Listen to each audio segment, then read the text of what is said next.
Good evening, everyone, and welcome to, where are we now? March's executive meeting.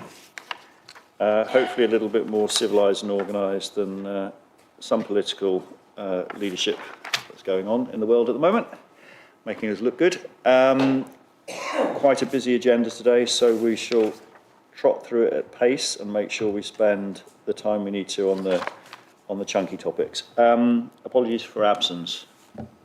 Thank you, Chair. I haven't received any apologies. Okay, minutes of the previous meeting on the 10th of February. Any issues, anybody? No? Okay, so it looks like I'm good to sign those. I may need the Chief Exec to lend me his pen again. You may not see it again, of course. Where was it? What do you want me to sign? It's the first one. This one here? Yeah. Yeah, thank you. I guess members also noted the exempt minutes, and everybody's happy with that as well. Thank you. Oh, hang on, that was nearly student pen. There we go. Okay, declarations of interest about the items this evening. Councillor Garrett, please. Thank you. I can never unsure if I have to declare this or not. So the SIL funding, I was approached and gave my support of a particular item, which was for the 478 Camberley Scout Group. So I have done so. I don't know if I have to declare that or not, but I've done so. Thank you, Councillor Garrett. So I actually had that conversation myself with the monitoring officer before the meeting. I think we're comfortable that if it's noted in the papers that as councillors we've supported some of these things, that's sufficient. Is that okay, monitoring officer? Yeah. Yes, that's fine. Thank you. Yeah, thank you. Any others? Okay, it might just be me then. So I've got a few, I think, on tonight's. So one of them was the one we've just touched on. I think in terms of item 10, just for transparency, my sister is disabled. I had a pre-meeting, as I think some of the other executive members may have done, with the Chief Executive and a couple of trustees to understand the organisation and their potential plans going forward with officers in attendance. I think the third thing to say is that I know one of the trustees of that organisation, though I haven't actually seen or contacted her for 6 years because her lad and my lad were in the same class at school. I think that's about it, but if I find any others, I'll let you know, monitoring officer, okay? Councillor Ashby, please. Again, related to item number 10, I too attended that fact-finding meeting with the Disability Initiative. And just for completeness, I think Councillor Rise did as well, for the record. Please.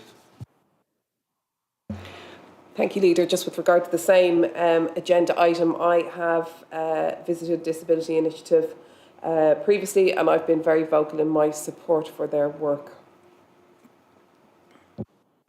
Thank you. But Councillor Garrett.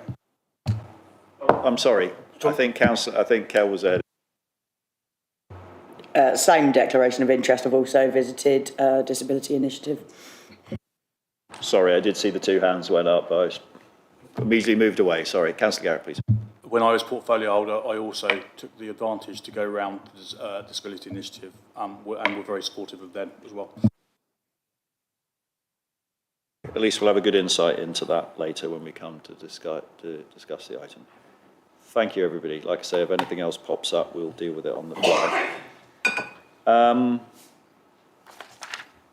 Public question time.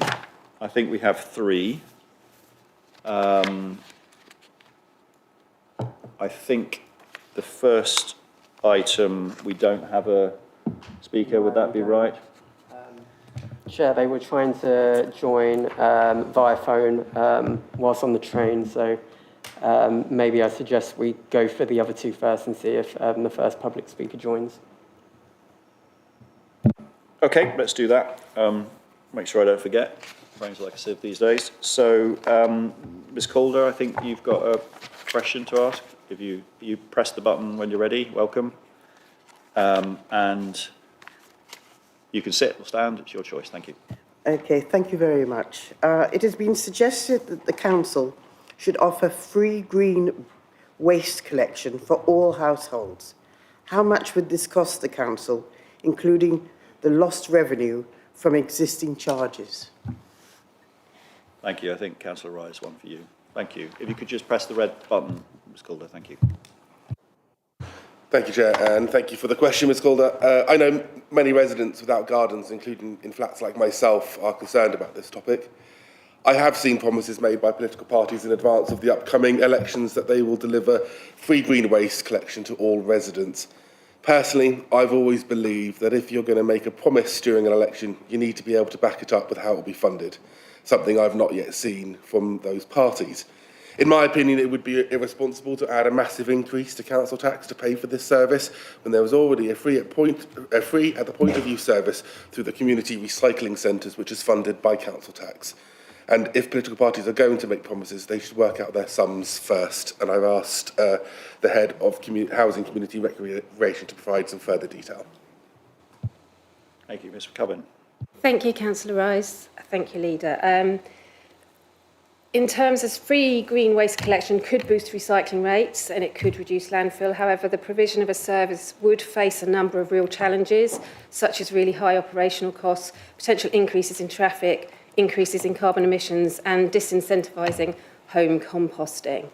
At the moment, there's about 13,000 people who choose to subscribe to the green waste service. However, all residents can access a free of charge green waste service at the Surrey County Council Community Recycling Centre, although there are restrictions on opening times and things like that. Surrey Heath do continue to support and encourage home composting, which is by far the greenest way and the best solution for the environment. To give you an idea of how much this would cost to deliver, based on there being 58,000 households, it would equate to an operating cost of a little over 2.8 million annually, with a set-up cost which would include giving everyone a bin and additional collection vehicles of 1.6 million. Thank you. Thank you. Ms Calder, do you have a follow-up?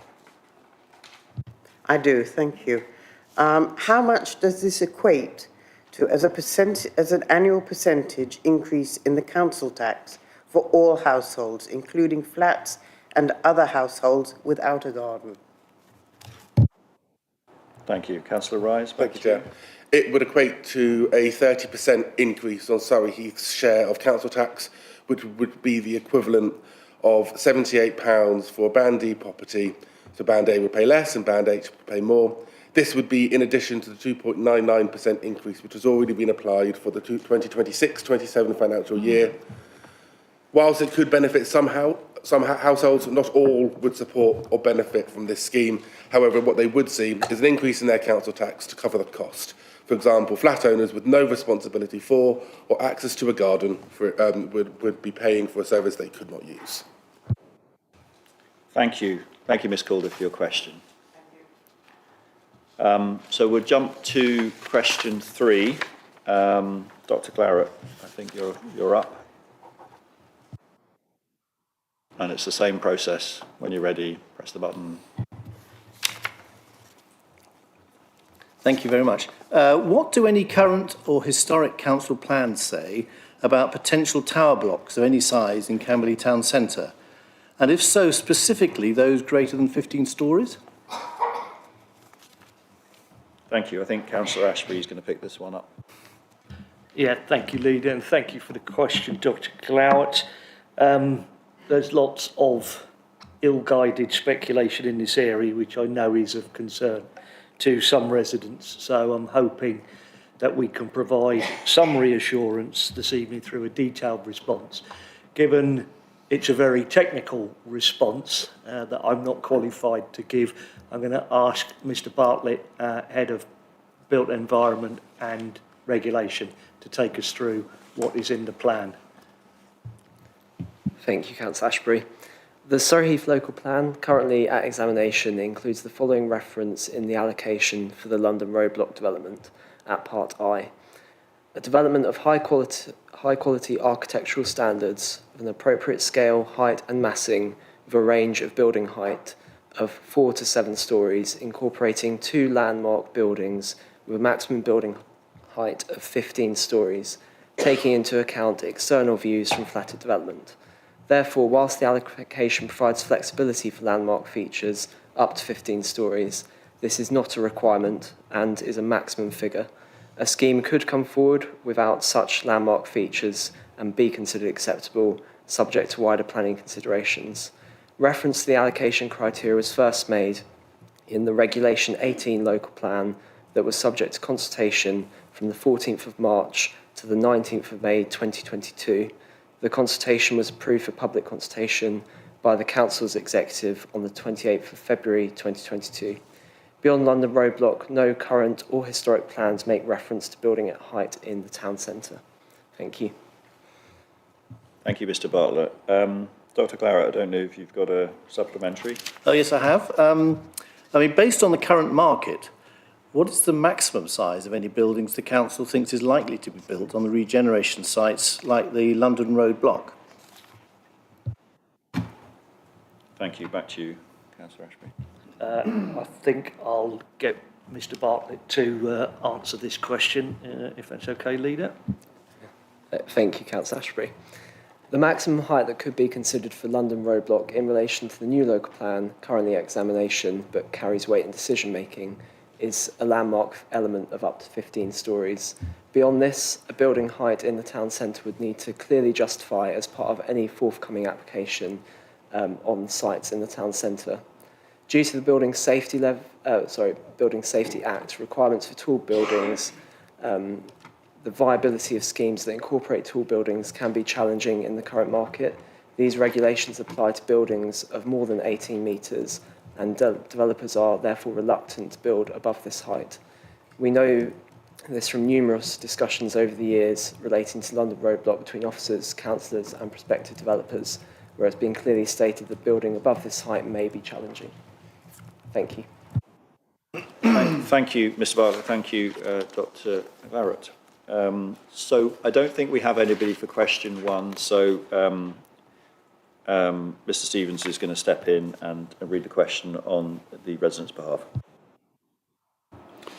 Thank you, Leader. As Mr. Eade isn't able to join us to ask this question, I'll read it out. The question was, it's been suggested that 1 hour free car parking be given in all council car parks to residents and visitors alike. How much would this cost the council per year in lost revenue? Thank you. I think this is back to you, Councillor Ashby. Yeah, thank you, Leader, and thank you for the question. I think it's apt that we have a car parking question this evening, given that yesterday the news that the largest parking provider in the UK, NCP, went into administration with a risk of 700 jobs in the sector. It shows that even charging up to £60 a day for parking does not guarantee that you can remain solvent. I believe this makes our charges, which are being held flat for the coming year, seem eminently reasonable to me. But the actual question, I know that there are concerns about car parking charges from many residents, particularly given the challenging financial status of this council. So I will pass over to Mr. Bartlett to give us the numbers that have been requested, if that's okay. Thank you. Thank you, Councillor Ashbury. Based on dwell time data for the council-operated car parks, it's been estimated that the annual costs to the council in lost revenue for an introduction of a free 1 hour would be up to £535,000. The majority of this cost relates to multi-storey car parks in the town centre, where the council does not have a 1 hour tariff. Therefore, if 1 hour parking option were to be introduced in Camberley Town Centre, the impact on the total council parking income would be significant. Thank you. Thank you. I think there was a follow-up as well, so I guess this is in your court as well. Yes, indeed. I'll read out the supplementary question. The supplementary was, how much does this equate to as an annual percentage increase in council tax for all households, including those that don't have a car or don't use council car parks? Again, I'm going to pass this over to Mr. Bartlett. Thank you. Thank you. It would equate to a 5.0% increase on Surrey Heath's share of council tax, which would be equivalent to £13.21 for a Band D property. It would be lower for a Band A and higher for a Band H. This is in excess of the 2.99% we have applied from April 2026. Thank you very much. Mr. Bartlett, thank you very much to the public questioners as well, and we continue to welcome more of those. So if we move on to the next item on the agenda, it would help if I looked at the agenda. Questions by members. Any questions from members? Councillor Garrett, please. Thank you, Leader. It has been suggested by members of the public that they have seen some comments in recent newsletters and leaflets that have suggested that certain political parties suggesting they will take back control of our roads, pavements and highways, find a way forward for children's services, send provision and adult social care, take the lead on climate change. Based on the questions and comments we have already had in the Chamber this evening, I would also be interested to hear if these are fully funded promises and how they would affect our council tax.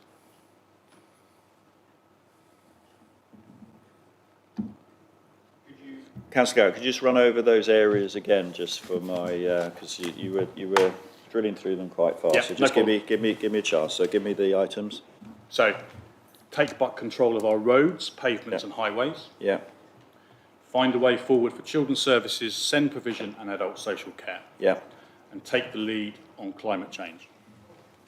Yeah. Okay, so the first two of those are not within the remit of this council, so I'm not sure this is the right place for those questions to be raised. In terms of our position on climate change, I don't know whether Councillor Rise or the relevant officer wants to give an update on where we are with our specific items within the borough on that, which is obviously separate to anything going forward in other places and other bodies. Thank you. I can provide a general response. I would say that the Surrey Heath Borough Council's plan with regards to climate changes is set out within our climate change action plan, which we are continuing to proceed with, and we have made adjustments to that during this term. I would also point to the use of SIL that we've been able to leverage and grant funding for solar panels, which will be which have gone on to Places Leisure, which will be seeing a reduction in their energy costs, as well as on the town centre as well. So I think Surrey Heath Borough Council is demonstrating that we can deliver on our commitments on climate change, as well as being able to be financially sustainable. I'm happy to. I'm afraid Mr. McCubbin has left. However, I would say that as we set out in the budget this year, delivered by the finance portfolio holder, it was clear what we were willing to spend. And I think the difference, and I just want to make this point with regards to what Councillor Garrett's question was, compared to the questions that we've had from the members of the public. The questions from the member of the public were very clear spending commitments, which, as we've set out has been set out in the detail in the answers, would see a significant increase in the costs to not only this council, to the council taxpayers in Surrey Heath, but to the entirety of the new authority of West Surrey, a council that's going to have significant financial difficulty. Whereas I would say continue our commitment, which is a commitment both of Surrey County Council, Surrey Heath Borough Council and all district councils across Surrey to tackle climate change, I think is something that we cannot afford to not do. And I think we've been able to demonstrate that we can deliver that at cost, and as well as provide a financial settlement to the council, which is to its positive. Thank you, Councillor Rice. Mr. Bartlett, did you have something to add? I don't have anything to add. I think that's hard to follow. Thanks, fine. That's fine. Thank you very much. Any other members' questions? Gosh, quiet day at the office. Okay, very good. So we'll move on to the next item, which is SIL call for project applications. Before you start, Councillor Ashby, just hold your horses a second. Just to note, both myself and the Chief Executive, and actually Councillor Whitcroft, who I see is up there, met with Parity for Disability and also met with Mitchell Bowls Club in the precursor to this meeting just for the record. Councillor Ashby, please. Thank you, Leader. As all members are aware, SIL money is collected from developers who build new developments within the borough and is used for funding small capital infrastructure projects to benefit those local areas where the developments are situated and the wider borough. Historically, there were 2 rounds of bidding per year for projects under the Local Community Improvement Fund scheme for non-parished areas of the borough, but following a successful trial of a new process, the call for SIL projects, last autumn, the first resolution in this paper proposes that this is the process used going forwards. In line with the exec resolution of the 18th of March 2025, organisations in parished areas should in the first instance apply to their parish council for funding. Similar to the non-parished areas where a parish council has insufficient funds in their SIL reserve, they can make an application to the borough main SIL fund. The second resolution in this paper calls to allow for the appropriate capitalisation of officer time spent on delivering the projects funded by SIL monies. The final resolutions cover the proposed projects to be funded through the SIL fund and those that have been deemed ineligible for funding through this process. This report recommends over £200,000 in community infrastructure grants be awarded to support community improvements across Surrey Heath. This funding targets infrastructure, accessibility, safety and sustainability, including pathways, CCTV, transport and community building improvements. Projects recommended for funding include £60,000 for pathway improvements at Lightwater Country Park and Turf Hill to improve access, and just over £25,000 for an adapted minibus to provide safe and accessible transport. Projects also support energy efficiency and climate mitigation, such as heat pumps and insulation for local scout and community buildings. Thank you. Thank you, Councillor Ashby. Any questions on these proposals from anybody? Please, Councillor Garrett. One comment and then a question. I support fully the CCTV, which was for Camberley and obviously includes the Old Dean, because I know since they've been installed, they've been useful. In fact, I was only speaking to the PCSO over the weekend and I know they've used it recently and it's been very successfully used. So I fully support that. My question relates to one of the ones we're not funding. It's the Surrey and Sussex Police ANPR. I know in previous discussions I've had with Surrey Police, I know they were suggesting certain places for the ANPR, and I know we were saying that from what I can see, we were happy to support it as a project. So I'd just like to understand why it's something that's not going forward. And it doesn't look like it's on our side, it looks like it's on somewhere else. But if they were asking for it, why are they not in a position to then support it? I'd just like to get a better understanding if that's possible. Yeah, thank you, Councillor Garrett. That's a great question. I had a number of discussions with Surrey Police over this one, as I know did officers. The basic principle of when we provide SIL grants to external bodies beyond the council is that we try to provide match funding for organisations rather than this council fully funding infrastructure for another organisation, which is why we tend to have in our papers our requests, a request for how the rest of it is to be funded. In my discussions with the police, I made the offer that we would part fund this project. They were unable to make any monies available for this project from their budget, from the budget of the Police and Crime Commissioner. No monies were forthcoming, therefore we will not be supporting this, unfortunately. I think it's fair to say, Councillor Ashby, we would reconsider it should they change their position. I have left it open with the people I was talking to that should the Police and Crime Commissioner make some capital available for this project, we would match it. Thank you, Councillor Ashby. It's an important question. I can't remember how much, I did get my leaflet telling me how much my council tax was rising, including the PCC, and I can't remember what it said, but I think it was a significant number. Any others?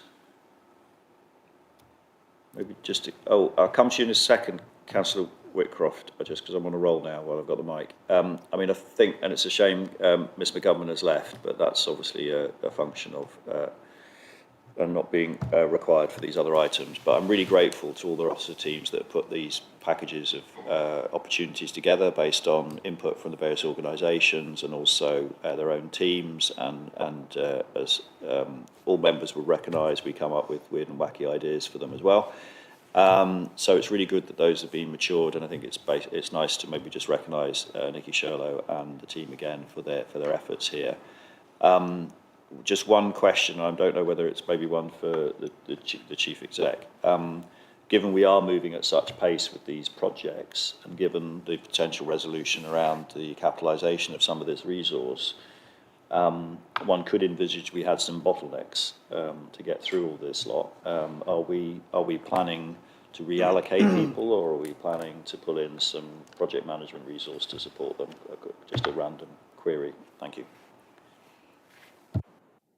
Thank you, Leader. It's a very good question. We are mindful of the capacity of some officers to be able to deliver projects that are either in the annual plan or are coming forward through the SIL call for projects.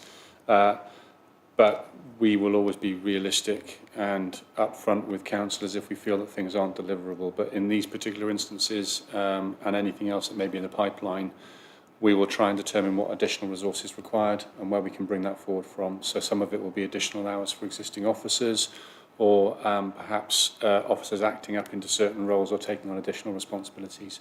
But we are mindful that we have essentially 12 months left as a borough council, and we want to deliver these projects within those timelines. So we'll always ensure we have appropriate resource so there isn't a bottleneck. Thank you, Mr Stevens. Councillor Whitcroft, please. Thank you, Leader. Just a very brief comment of which I make on behalf of the members for Frimley Green, Mitchett and Deepcut, and assuming that the resolution is agreed, which one gets the sense it will be. I'd like to thank officers and the members of the executive who've worked very hard on all of these things. In particular, on behalf of Frimley Green Mitchett Scout Group, Parity, who do such fantastic work, as you alluded to, we visited their facility, and the work they do is absolutely incredible. And of course Mitchett Bowls Club, who do a fantastic job too in keeping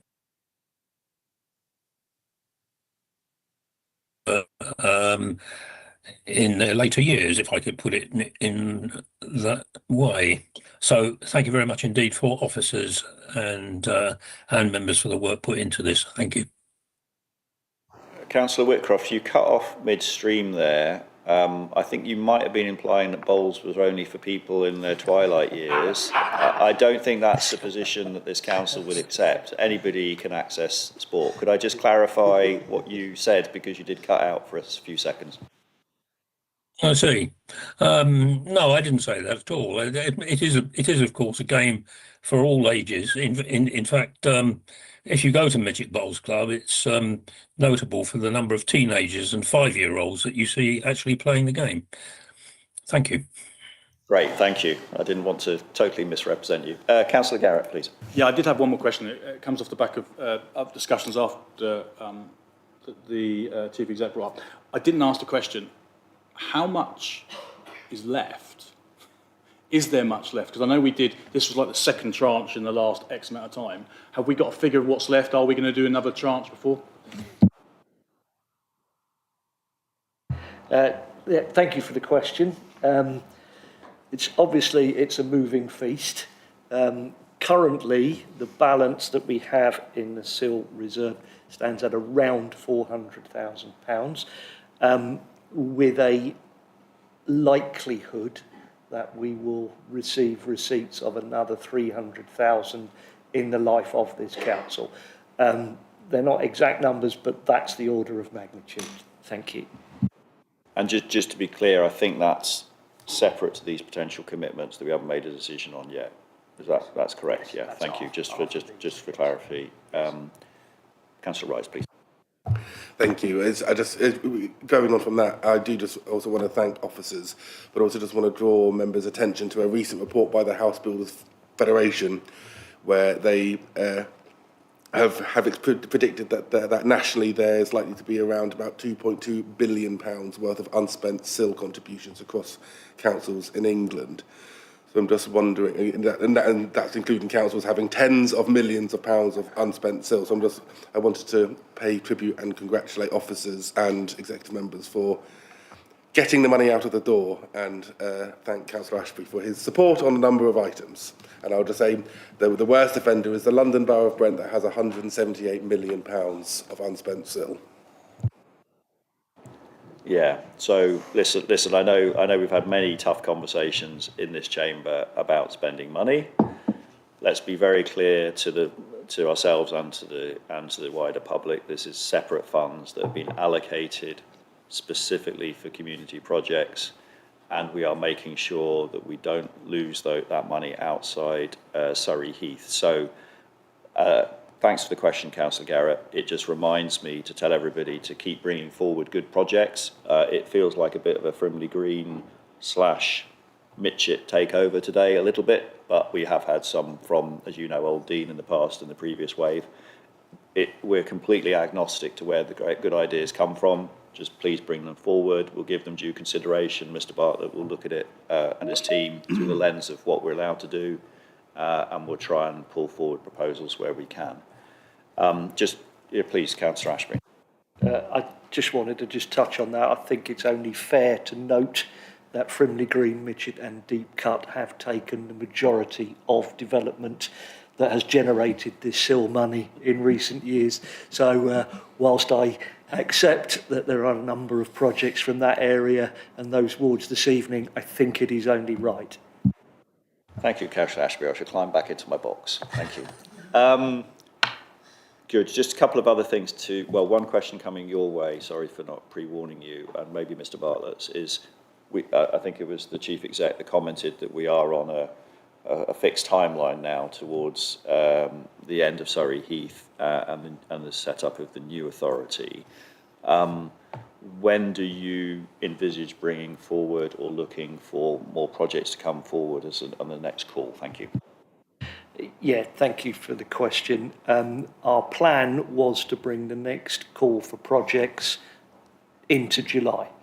So in July, we will open again a call for projects out to organisations that may wish to apply, and then again, we'll process those and bring those to the executive in due course. Great, thank you. So if people could push the word out to those organisations that do the fantastic work with our communities to bring them forward, that would be great. I think it's probably worth commenting that we seem to focus a little bit on the young people, which is great, and we seem to focus on specific leisure facility improvements as well. Our demographic maybe is such that we should be possibly looking at the top end a little bit more in Surrey Heath, and maybe that's an area we can specifically try and work with the relevant organisations to see what can be done for those communities as well. Just a couple of things from my side before we maybe come to the resolution.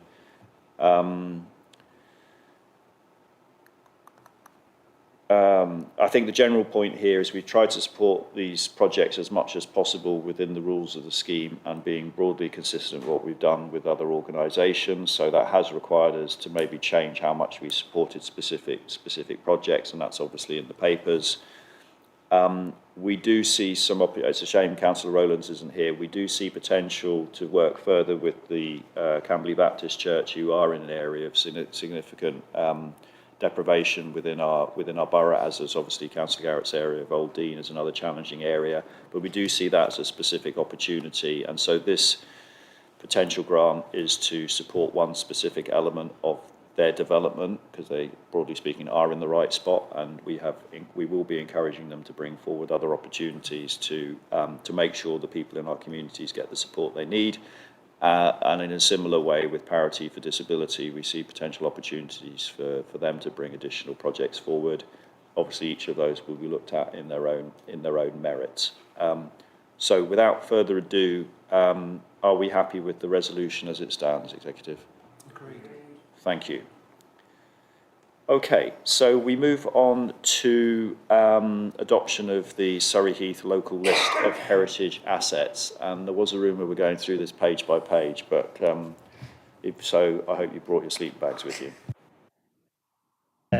Thank you, Leader. Happy to go through it page by page if people wish to. Otherwise, we can give a summary. First of all, it is a large document, and I would like to thank Ms Galloway, who's on the screen this evening, for her sterling work in pulling this all together through the consultation process and everything to get us to the final list. So the local list comprises buildings, structures, features and spaces that are locally significant and add to the cultural heritage and sense of place of the borough. And protection is afforded to these assets through the planning process. And these assets cover everything from the much loved Wellingtonias on Heatherside right through to our, I was going to say world famous Camberley concrete elephant that everyone knows and loves. So this update was undertaken in partnership with Surrey County Council following receipt of government funding, and initial public consultation took place in 2021, inviting the community to nominate assets that they felt worthy of consideration. Nominations were then reviewed against criteria with the county and based on Historic England guidance, and that's how this list was developed.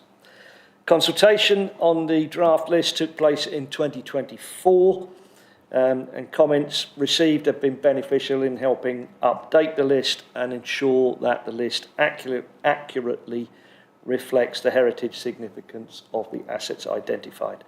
There have been minor updates and corrections to asset profiles, including new photos, etc. Some assets have been removed where it was felt justified, and some that have been proposed to be removed have been kept onto the list. Adoption of this local list will protect and preserve heritage assets that are locally significant and highly valued by the local community, but otherwise have no statutory protection, because this does not afford the kind of protection that listed building status brings. And it also enables the significance of these assets to be better regarded during the planning process. So I'll take one by one, each page if you wish, but if not, we'll take a summary of questions. Councillor Garrett, you're not wanting to list yourself, are you? So starting on page number 1. I didn't go for every single page, to be honest. In fact, I've got nothing referenced to my ward that I could see. Councillor White couldn't be here tonight, and she highlighted something that I think she highlighted when this came originally. So it's pack page 77 or document page 47, depending on which you're looking at. The old council chamber. She tells me that it's not 63A because that's the one that we've currently got to be knocked down. So we might want to correct it. I think she said she highlighted it before, but it should be 63, I believe, rather than 63A. Okay, thank you for that. So Ms Galloway is on the screen. Hopefully we'll take note of that and we'll double check and make sure it is designated correctly in the list. Otherwise we could be knocking down something. Yeah, We've put that. And my only other question, it only came to me while we were talking, and you mentioned the white elephant. I don't know who, and I don't know this, who actually owns that, but is there any mileage in seal funding for making that elephant look a little bit whiter? Because I know when I drove past it recently, it doesn't look as nice as it should do. And I don't know if there's any mileage in seal funding for that, but I don't know if it's actually owned by anybody specifically. I take the point. I don't know either. I think we are, Mr. Bartlett and I, quite open to looking at using SIL money. I'm not sure repainting the elephant would qualify for it, I'm afraid. But certainly we can take it away and have a think. Well, you're implying that was a red herring rather than a white elephant. Okay, that's far too much jovial stuff. Any others? Just a silly question.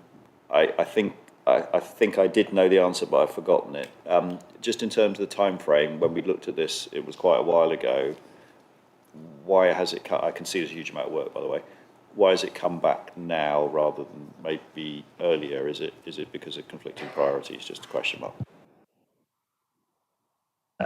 I'll let Ms. Galloway answer that question. I have my opinions, but I will get the facts first of all. Please. Thank you, Councillor Ashbury. In terms of why it's taken so long to get to this point, there's been a lot of information to review. I think the added complication is we haven't had Surrey County Council support on hand in the last couple of years to progress the work. And the other massive factor is obviously the local plan that has taken up the majority of planning policy's resource.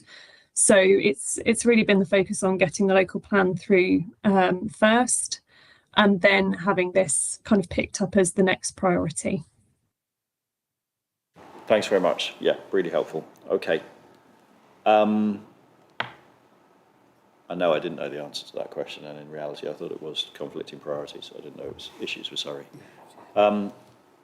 So if we haven't got anything else, are we happy to agree the resolution as it stands? Agreed. Thank you. Okay.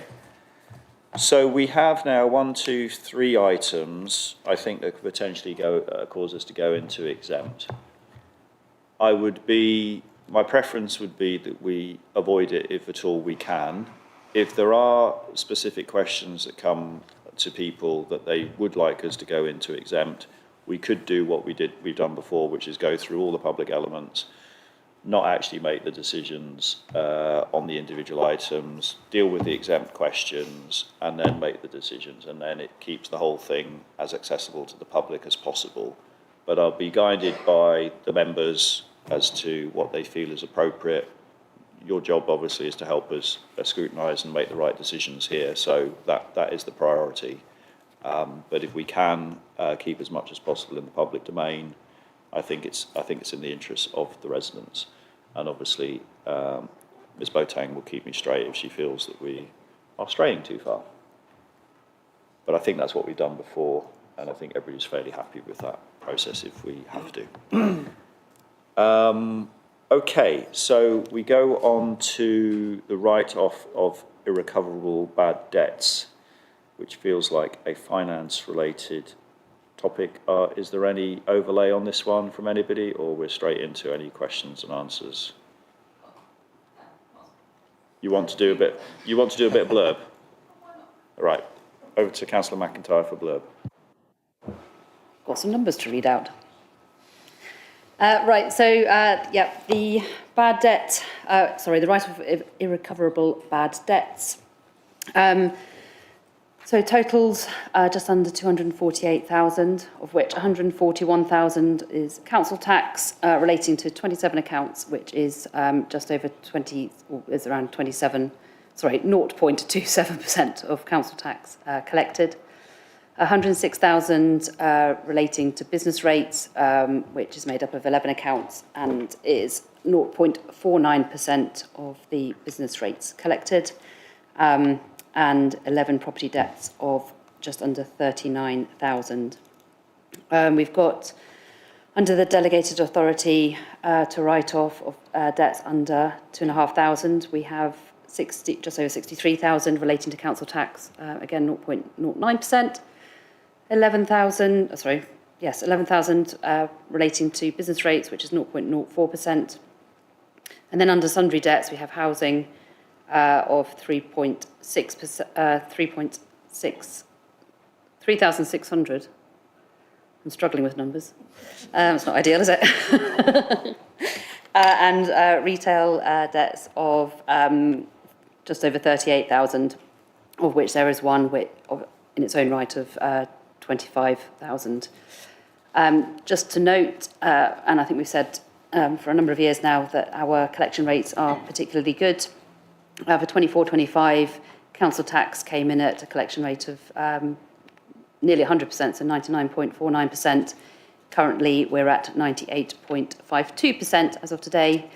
And business rates in 24-25 was 95.343%. And as at today, it's 97.23%, so marginally up. Thank you to Mrs. Baines for putting the document together and lots of hard work to get us to that good position. Any questions? Gosh, 3 hands have gone up. That's the most today. Well done. I am disappointed with the level of accuracy because I can see that the number of significant figures that the team's going to, including to pence level, is something to be aspired to by the rest of us. But so thank you for that. I didn't see who went up first, so I'm just going to go left. I'm going to go left to right. Okay, so Councillor Rice.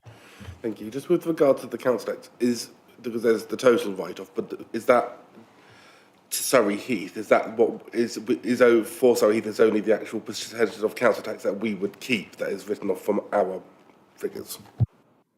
Yes, Councillor Rice, that is correct. So we would only the part that's been written off that affects us is the proportion that we would normally get and that we retain. So that's the total figure. Thank you. Councillor Claret, please. Yeah, if you look at page 385, there's one name. Page for that, sorry. 385, the Thank you. council tax debts above 2,500. There's one name that appears a lot. Now, is this because this person has lots of property and they've gone bankrupt? It just seems to me that, that how do we manage to lose so much from one person? Damn, you've taken my question. Well, there we are. Right. So we do just need to be careful. Yeah, well, because we're talking about an individual, but I think the general principle of which is absolutely fine what you said. I think general principle is fine. Who wishes to take that one? Miss Radford, unless she phones a friend. Yeah, I'll let Ms Baines come in to correct me if I'm wrong. Unfortunately, we don't have a choice. If people own these properties, we have to obviously bill them, and if they don't pay them, then they don't pay them. But yes, you're correct. It is someone owns a number of properties, but legislatively, we have to bill them. And this is why we're in the position where we've got quite a lot written off. So there's kind of limited flexibilities we've got on that. But if Ms Baines wants to come in with a bit more information, she can. I mean, we do apply various methods in order to collect the sort of council tax or business rate. So which annex was it on, did you say, sorry? It's on page 385, council tax debts over 2,500. But just to be clear, we're not in exempt, so therefore we can't name the individual. No, yes. It's just the That's general fine. principle that somebody appears multiple times. Yeah, if somebody's applying on the account on the report multiple times, it could be that it's multiple addresses. But without going into it, yes, I would say that it would be multiple addresses then, because we are exempt. We're also at the bottom of the debtors list, so or in our ability, the creditors list. So on that particular case, it obviously comments that the individual's been made bankrupt. So that's correct. We wouldn't be able to.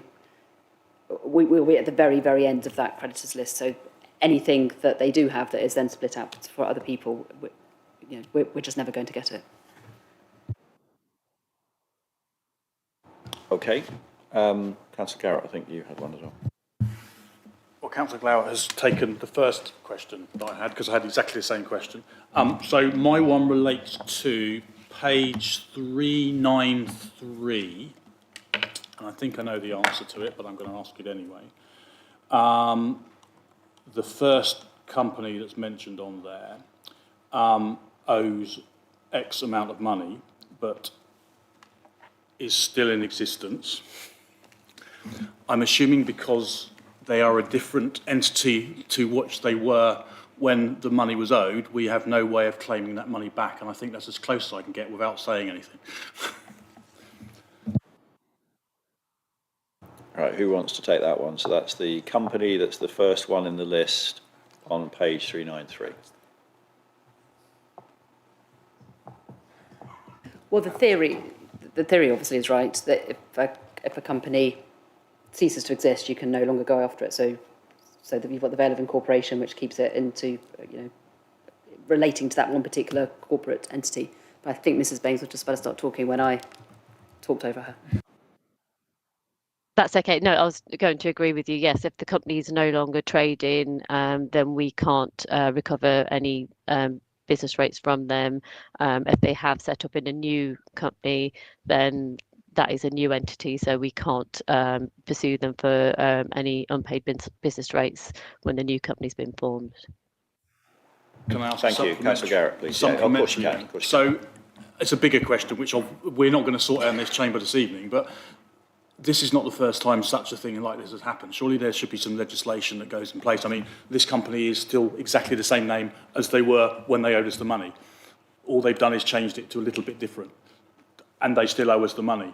They still exist. So the legislation needs to be changed. There's nothing we can do about that. And I know you like writing letters, but I don't think writing a letter will be any good either. But it's quite frustrating. Agreed with all of the above. But I mean, it is a nature of business. The idea is to take on some risk to try and engineer growth. Sometimes it doesn't work out. You reboot. Same with individuals. The bankruptcy process. So, and you can't go after the phoenix. The idea is the phoenix should be allowed to fly. So, listen, you've been in business as well, Councillor Garrett. You know, but it is a bit annoying for all of us concerned when we know that some of these things are going on either at the individual level, which was the previous question, or at this level, the corporate level as well. Two quick things from my side, if nobody else has got anything to add. One, thanks ever so much to the team, I don't know who did it, who added the table that showed the year-on-year comparison, because I don't know about anybody else, that was so much clearer just to kind of look and see how much money, what percentages, what's changed. It just really, really helped, so really appreciated that. Just wanted to note that. That was really, really useful. The second thing is, and I apologise to Ms. Rad for not raising it earlier, but it has been a bit of a wacky day, probably like the rest of you. I'm just looking forward. We're dealing with the debts that have really gone bad here, right? So this is the clearing out the rubbish, and in some cases, I think it's 6 years before we can close it out at certain levels, and others it's a bit quicker, etc. But we're also carrying an age debt profile. Are you seeing anything materially different in the age debt profile that means we've got any significant changes within our remaining lifetime as a council in the year ahead? Now, I know you don't have a crystal ball, because if you do, please give it to me, and I'll make excessive use of it for profit and benefit of the borough, clearly. But I know you don't have a crystal ball, but broadly speaking, you will have an indication what's in that age debt profile, and are there anything unusual in it going forward? Thank you. I think we've done quite a lot of work over the last couple of years on what's in that age debt. So I think what's gone in the last sort of 18 months, three or four reports, we've probably caught up. So I don't envisage any major catastrophes from our side. Who knows about the market, but from our side, I think everything's pretty much there. Thank you, and I think that maybe just links. Sorry, I will come back to you in a second, Councillor. I think maybe links to your point, which I think the unknown is probably the retail side, where you never know what you don't know till it happens. Like NCP, I don't think anybody saw that come in unless you happen to be a car park geek like Councillor Ashby. Councillor Garrett, please. Yeah, again, just coming off the back of something you've just said, so some of these organisations and people that we haven't discussed but have already sort of alluded to, because of the dates involved, are these people likely to owe us more money that isn't showing on here yet, because obviously we're not in that year yet? And the company that I didn't allude to, do they currently owe us any money that they're not paying?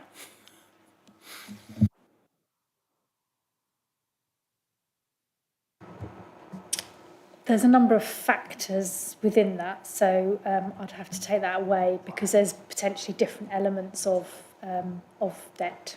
So I'd have to come back to you on that. I think the point is, because obviously we see these things every year, and I've maybe seen some of the same names again, so it'll be interesting to note if we are expecting some of those to happen next year, although we haven't got to next year yet. Councillor Rice, please. Sorry, it's just something that kind of so this is in the public report section, so I'm going to use the numbers. So in 1.9, in 24-25 it was 1.2 million total amount written off, but then when you compare that to the year before and the year we're considering now, it's about £1 million different. So I'm just wondering, is there an explanation of why that was so much? And I'm thinking if it's 6 years prior, was that COVID? I'm just wondering if we've looked at that, or is it just something we see in every now and then that there's a big jump? Shall I jump in there? That was one particular big property development that was within that write-off. So that's the reason why that made that increase a lot larger in that particular write-off. So it was one particular property development that was within that write-off. Thank you very much.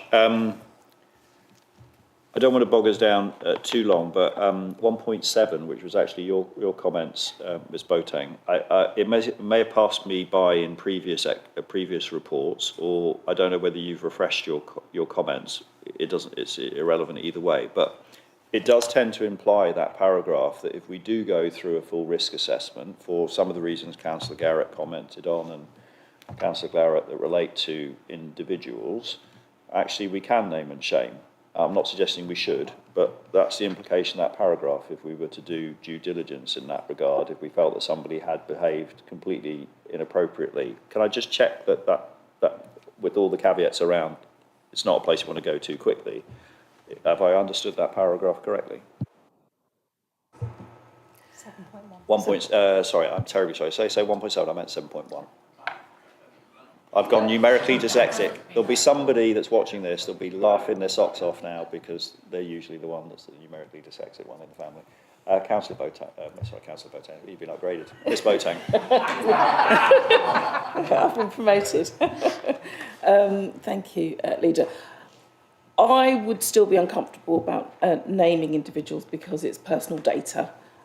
So going forward, I'll probably add to that. I mean, there may be circumstances where we could name someone, but we'd have to be very careful because it is personal data, and which shouldn't be processed unless it meets certain criteria. I think what we were trying to say there is that in the odd occasion where we could, we'd still have to do a risk assessment to make sure it was okay. But I would err on the side of caution and not name individuals.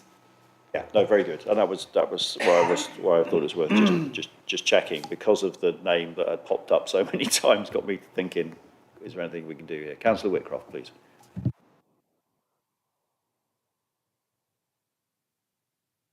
Very briefly, many years ago, this suggestion about naming and shaming was put up. There was a proposal actually to put a list of people on a notice board outside Surrey Heath House, which this idea was met with great enthusiasm by certain members. But the more it was looked at, the more the practicalities of it emerged, which made it totally and utterly impractical. That's just a blast from the past, I'm afraid. Thank you. Thank you, Councillor Whitcroft. Yeah, unfortunately, we got rid of the stocks and the fruit throwing, didn't we, at some point? Councillor McIntyre, I think you're waving at me, and then we're going to move on. Yeah. Yeah. The only other point I was going to make on legal basis on which to publish or process someone's data, and I would struggle to understand what basis we would be using to justify that. So I would caution against us even thinking about it. Very good. Okay, I'll take that caution. So are we all suitably, have we downloaded all our frustration about this report? Because let's be honest, it does happen periodically that we will get a bit upset about this in different ways. Have we, no, that bit's brilliant. That bit's brilliant. The collection rate's brilliant, and you made that point.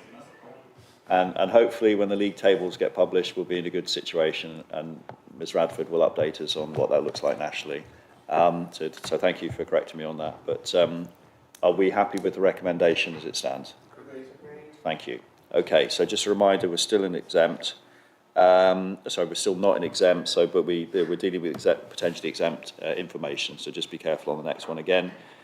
Item 9, surplus land sales, disposal of plot of land, 40 Bain Avenue. Please. This is a really simple paper. It is what it says on the tin. It is in relation to a small plot of surplus land in Bain Avenue, which is in my patch in Watchets. The sale will be conditional upon planning permission, and it is the purchaser's intention to build a small 2-storey dwelling on the site. I look forward to you all agreeing with the recommendation on this one, to be honest. Okay. Any questions on this paper? We have had quite a large number of discussions about asset disposal over time. The officer's report, I think, confirmed that from a financial and a legal point of view, it's all in order should we make that decision. I'm getting some non-verbal feedback, I think, that might be the case. So, and we covered those extensively in other discussions with other actors in the room, I seem to remember. Are there any questions on this specific one? Please, Councillor Garrett. I've just got one question. I don't have an issue with it, the way it stands. My question relates to the fact that we've had a number of these come, and when we've got to the stage we're at now and we've approved it and it goes through, suddenly that bid goes down. So part of me thinks the better solution is the one on the right, because we're probably less likely to have an issue with that and it will probably go through.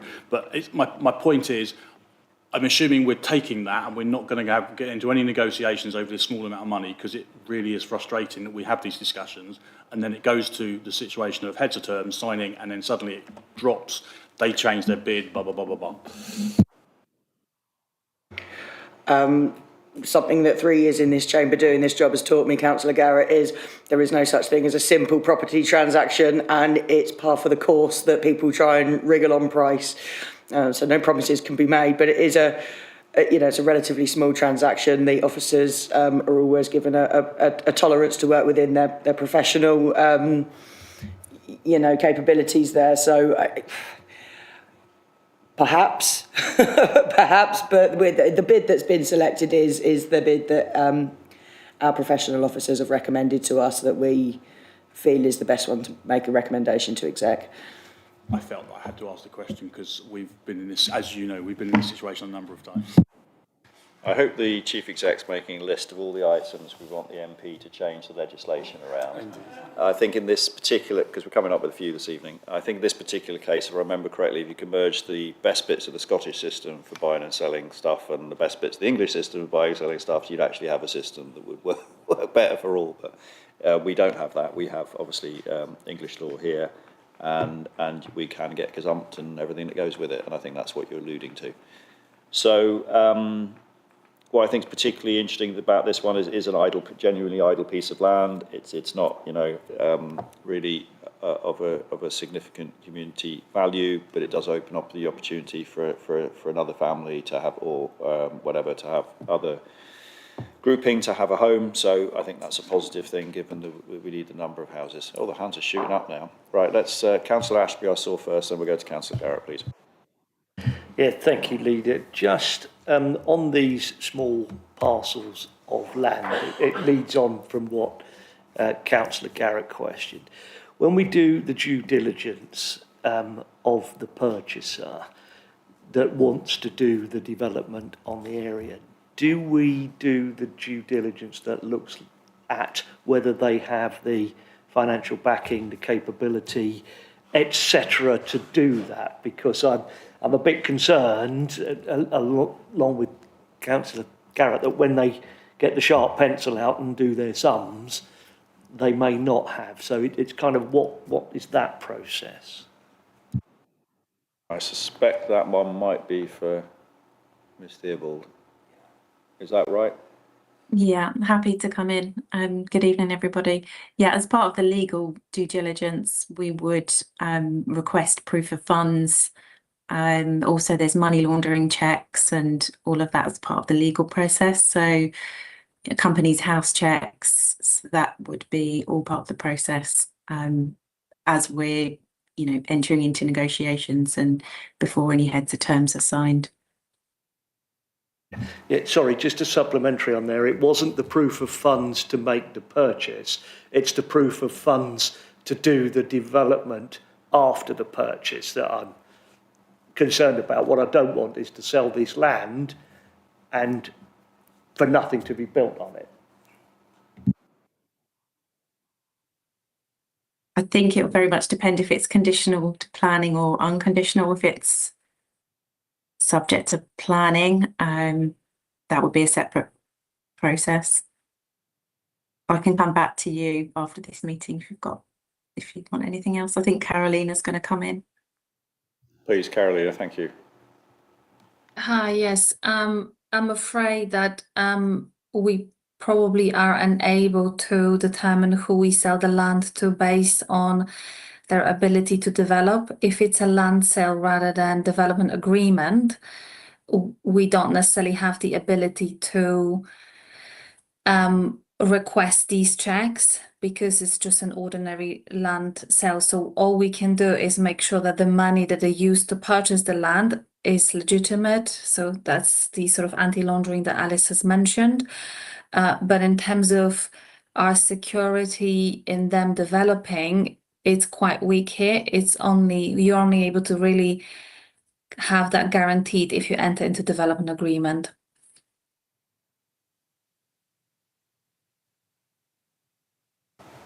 Okay, thank you. Everything okay? Okay. A little bit buzzing. Okay, okay. If there's any smoke, you will let us know, yeah? Right, okay, okay. Good question. Please, Councillor. Yeah, it's really just out of nosiness. How did we come to get this piece of land? Because it seems a very random piece of land for us to own. Anyone know the answer to that? Right, that's a good one. Anybody? Yeah, I mean, to my knowledge, Councillor Glau, we've had it since God was a boy, but it had been assimilated by a neighbour who sort of just used it as a bit of garden. It had then been acknowledged that actually wasn't part of their land boundary, and that's how this has come about now. So it's just been disused and assimilated and sort of had fences put up around it. And that's the answer. I don't know if Alice wants to give anything more, or Nick wants to give something a bit more solid. I think that's pretty much it, Kel. The previous owners, I think it was part of an agreement on the land. It was used as a garden. It was charged as there was a peppercorn rent to the council, and that was how it was. We more recently did regularise the arrangement, but again, there's no income for the council with that particular arrangement, and therefore it was the surplus offered out to the open market, and this is the outcome. Somebody has bid on it.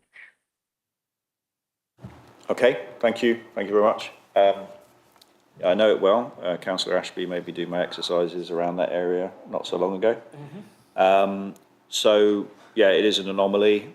Obviously we can create a small amount of value from it. But as I said, I think it's equally important that we get a house built on it and give somebody an opportunity to move forward with their lives, some people hopefully. So are we happy with the recommendation as it stands? Agreed. Okay, thank you. So that's 2 exempt items. Well done, team. The third one and last one, if we need to go in exempt, obviously we need to, but hopefully we don't. It's item 10, sale of part of No Road Surface Car Park and Disability Initiative Resource Centre, No Road, Camberley. I have no idea who this one's with. Is this with you again? Yeah, excellent. After some of the sticky ones you've had to deal with, I really genuinely, personally think you deserve to present this one. Wine, and we give it, I heard. we give it, I just heard I deserve wine. Excellent. Yeah, Thank you, leader. Let's hear what you have to say. Okay, as the leader's already said, let's try and keep this in the public eye and not go into exempt. We can ask around the questions, ask around the numbers, can't we? You've all visited, actually, from you've said in your declarations of interest, you've all visited the Disability Initiative, so you know the fantastic work that they do down there, providing specialised services and support for disabled adults with complex physical disabilities and or acquired brain injuries. What they would like to do down there with that land, let me just scroll through, as they would like to acquire a freehold plot from the council adjacent to their current building.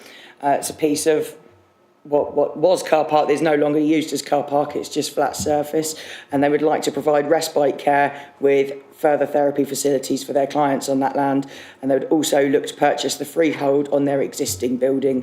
All the numbers relating to those transactions are contained within the annex, but happy to answer any questions regarding these papers that don't contain numbers or annexed information now. Councillor Garrett, please. Thank you, and I can get away with not mentioning any numbers. Yeah, I fully support this. I've just got a few questions that have come from my group. And so the car park is not used anymore. There was ambulances, I think, used to be parked on it, from what I remember, or whatever. So that's not used anymore. So when this gets built, is there something has to be done to the car park? Because I know sometimes you drive around the car park to get in the entrance of No Road. So I'm guessing we might have to do some work to the car park. And is there a cost involved in that? I suppose my bigger question. Can we take that? Can we take one at a time? Sorry. One at a time. I think the answer to that's in the paper, but do you want to respond? To officers, upstairs. Please, Carolina. Yeah. Please, you'll come back on the other ones. Yeah, fine. You able to? Okay. Yes. So the short answer is no.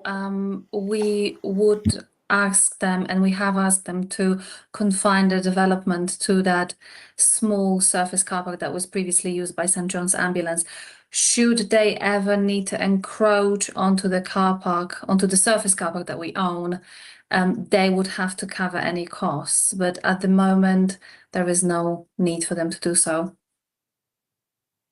Thank you. I think I think it alludes to making good or something in the paper should the need arise. So my second question, I appreciate because it's a charity, we're doing a deal on the land. I totally get that.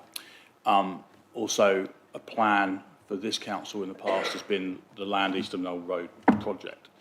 If at some point in the future that happens, and I know they've got a long lease in place, is it possible that the charity could be offered money to buy out their lease so that that land could be developed and then make even more money on the land that we are selling at a reduced rate?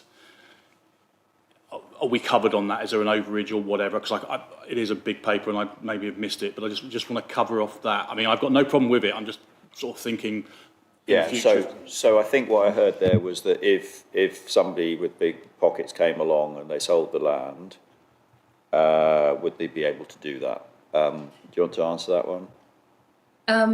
Unlikely, because there is a restrictive user covenant as a part of that deal. We obviously at heads of terms stage, not at the contract stage, but it's a very strict user covenant. So should they ever sell that land, whomever buys it buys with that covenant. Should they want to be released from that covenant, we would then have to make another deal where we would get an uplift in that land value. But really, effectively, we quite strict on what they can and cannot do on that side at the moment. Thank you very much. So I think all of those are reasonable questions, reasonable answers, but I just want to check, are we going too grey here? Because some of this is a little bit on the edge of terms, but just looking at the monitoring officer here, how are you feeling so far? No, I think you're still within the parameters where you can get some. I'm happy. Thank you. I'm sure you would have told me if we weren't, but I prefer to know where the line is. I think we're still away from it. I think it was a great question. I think we're away from it, but it was good to have that clarified. Thank you. Councillor Whitcroft, please. Sorry, Leader, but I've just realised that I used to be the council representative for Disability Initiative. Obviously, I'm all in favour of the fantastic work they do, but I suppose I theoretically ought to declare an interest. Apologies for that. Thank you. No, that's fine. I think in the interest of being white and white, we've all thrown a few things in like that. I think we're probably going, like I have, probably gone a bit over the top, but it's good that we go that side of the line on those things. Thank you, Councillor Whitcroft. Any others? No. Okay, so I think I've got one, if that's okay, and I'm not sure which of the officers will pick it up. I apologise, but I'm just wondering, do we have any local presidents in Surrey Heath or from within Surrey or adjacent areas concerning the discount percentage that's been applied? And I won't talk about the percentage for reasons that's obvious, but do we have any presidents in terms of similar sales to groups? Wellbeing criteria of the under 7.1.12, and if we do, are we confident that we're in the right ballpark for what's being proposed? Thank you.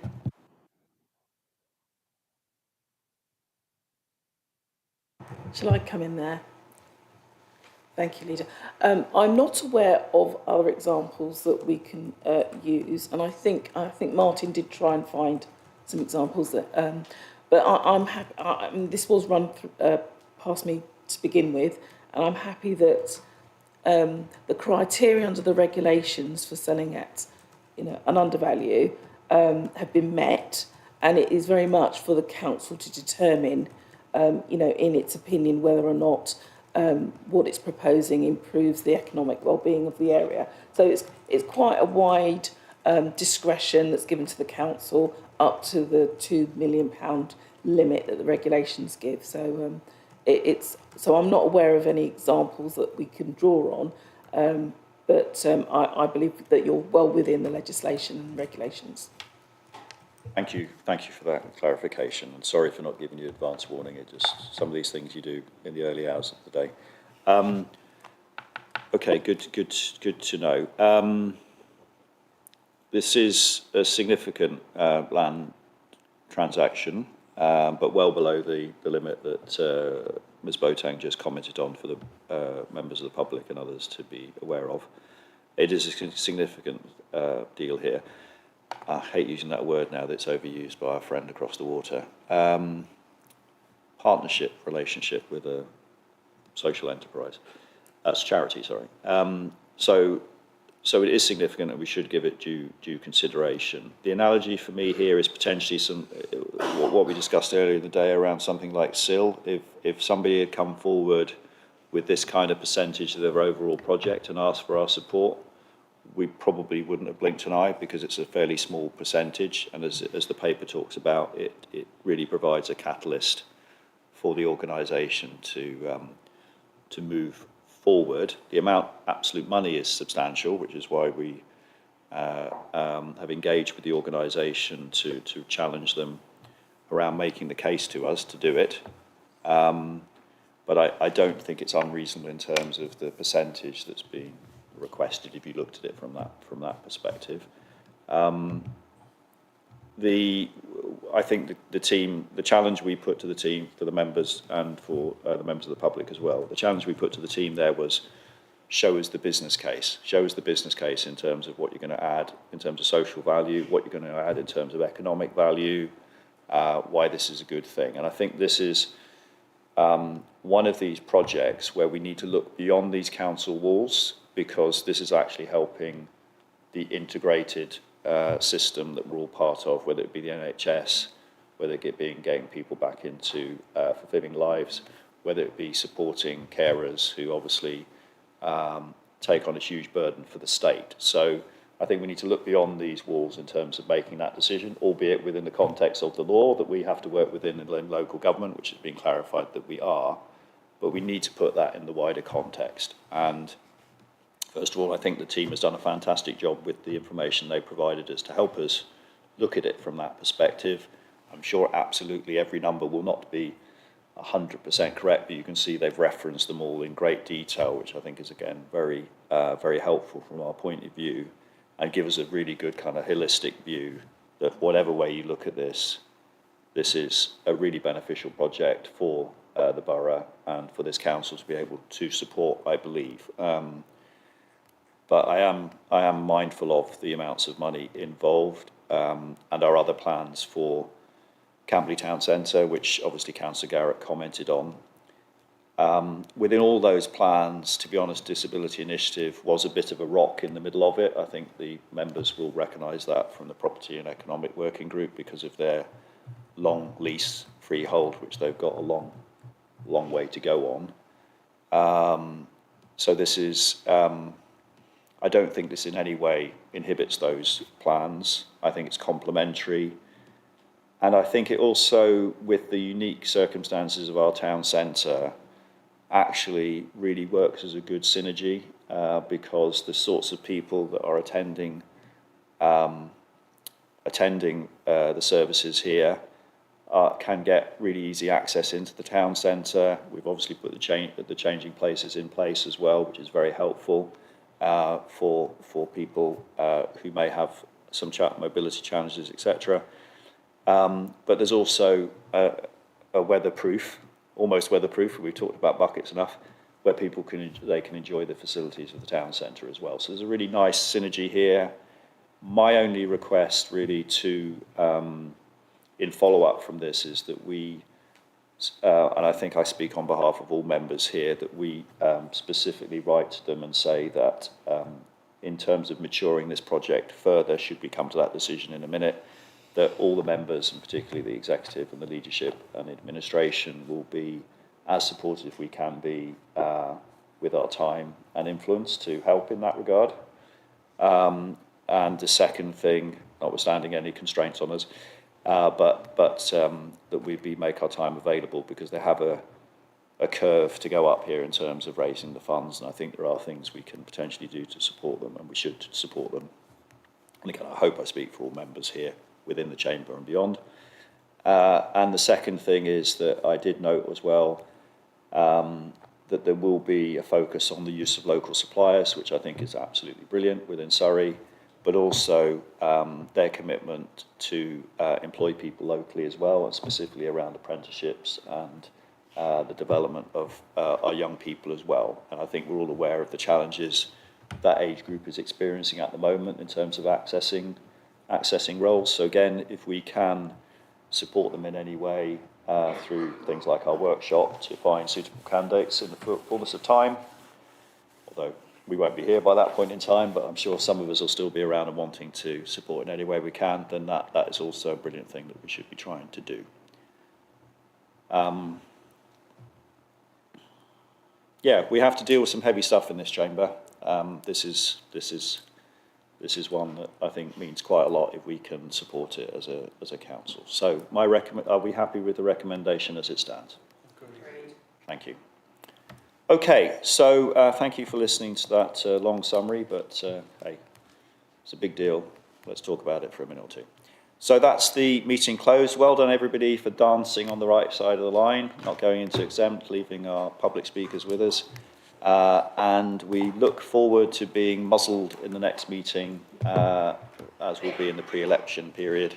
And I'm sure the officers are looking forward to that as well. So we shall see you all here in about a month's time. Thank you.